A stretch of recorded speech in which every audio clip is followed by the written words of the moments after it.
Pernah nggak sih kalian penasaran, gimana sih sebenarnya perjalanan Jerman sampai jadi negara besar yang kita kenal sekarang? Kita semua tahu Jerman sekarang adalah salah satu negara paling berpengaruh di dunia, baik dari segi ekonomi, teknologi, maupun politik. Tapi, kalau kita mundur jauh ke belakang, Jerman tuh dulunya nggak seperti ini loh. Bayangin aja, sebelum bersatu, Jerman sebenarnya terdiri dari 39 negara yang berbeda-beda. Iya, 39 negara. Ini fakta sejarah yang sering bikin orang kaget.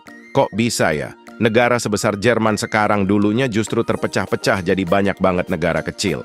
Nah, di video kali ini, kita bakal ngebahas gimana cerita di balik angka 39 ini. Kenapa bisa sebanyak itu? Dan gimana akhirnya Jerman bisa bersatu jadi negara yang kuat? Kalau ngomongin sejarah Jerman, kita nggak bisa lepas dari yang namanya Kekaisaran Romawi Suci, atau dalam bahasa Jerman disebut Heiliges Römisches Reich. Kekaisaran ini berdiri sejak abad ke-10 dan meliputi wilayah luas di Eropa Tengah, termasuk yang sekarang kita kenal sebagai Jerman, Austria, Swiss, dan sekitarnya. Tapi di dalam Kekaisaran Romawi Suci ini, wilayah-wilayahnya bukan satu kesatuan, melainkan terdiri dari ratusan kerajaan, kadipaten, dan negara kota yang semuanya punya pemerintahan sendiri.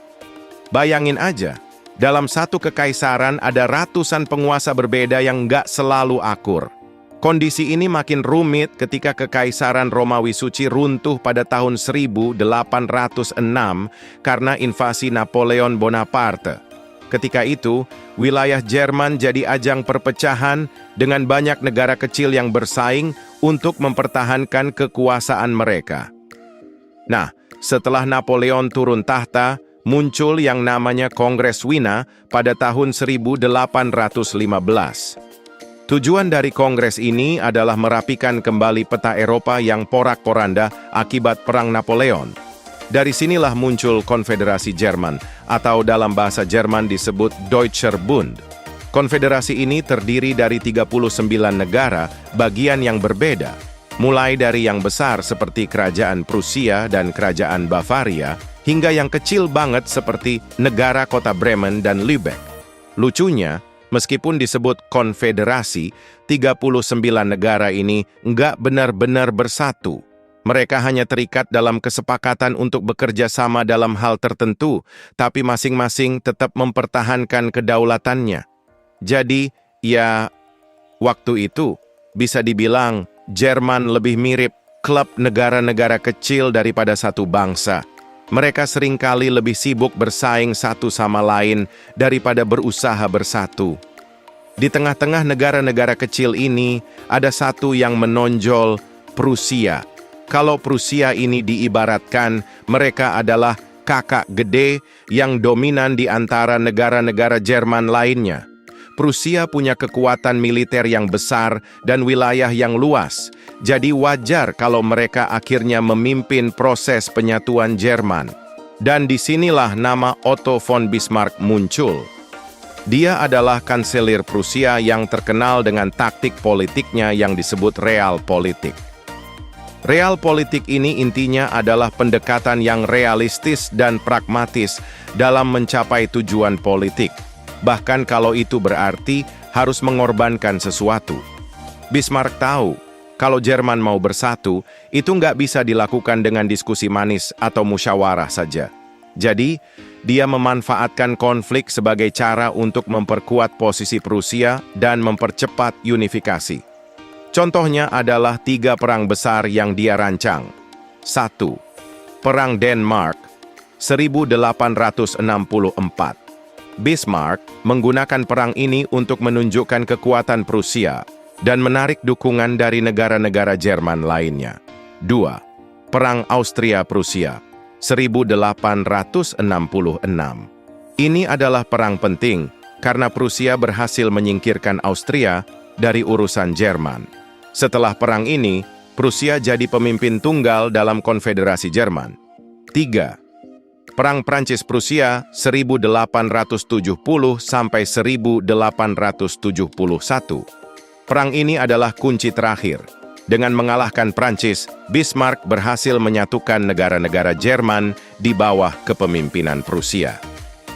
Sekarang, mari kita bahas kenapa jumlahnya bisa sampai 39 negara. Faktanya, jumlah ini sebenarnya sudah jauh lebih sedikit dibandingkan zaman Kekaisaran Romawi Suci yang pernah punya ratusan negara kecil. Penyederhanaan ini terjadi karena reformasi yang dilakukan Napoleon pada awal abad ke-19. Dia menghapus banyak negara kecil dan menyatukannya ke dalam wilayah yang lebih besar. Tapi meskipun begitu, 39 negara tetap terasa banyak, kan? Alasan utama kenapa ada begitu banyak negara adalah karena setiap wilayah Jerman waktu itu punya identitas lokal yang kuat banget. Mereka punya budaya, bahasa dialek, dan tradisi masing-masing yang membuat mereka sulit untuk bersatu. Misalnya, Bavaria punya kebanggaan tersendiri sebagai negara dengan tradisi Katolik yang kental, sementara Prusia lebih dikenal sebagai wilayah Protestan yang militeristik. Ketika Jerman akhirnya bersatu pada tahun 1871, dampaknya langsung terasa di seluruh Eropa. Penyatuan ini membuat Jerman menjadi kekuatan baru yang sangat kuat, baik dari segi ekonomi maupun militer. Bahkan, dalam waktu singkat, Jerman berhasil mengejar dan menyaingi negara-negara besar seperti Inggris dan Prancis. Tapi tentu saja, kekuatan besar ini juga membawa masalah baru. Penyatuan Jerman mengubah keseimbangan kekuasaan di Eropa yang pada akhirnya menjadi salah satu penyebab Perang Dunia I. Jadi, benar banget kalau dulu Jerman terdiri dari 39 negara yang berbeda. Proses penyatuan mereka bukanlah hal yang mudah, melainkan perjalanan panjang yang penuh intrik, perang, dan negosiasi politik. Dari 39 negara kecil menjadi satu kesatuan, Jerman adalah contoh nyata bagaimana sejarah bisa membentuk identitas sebuah bangsa. Kalau kalian suka dengan cerita-cerita sejarah kayak gini, jangan lupa buat like video ini dan subscribe channel ini. Kita bakal terus membahas fakta sejarah menarik lainnya yang mungkin belum pernah kalian dengar sebelumnya.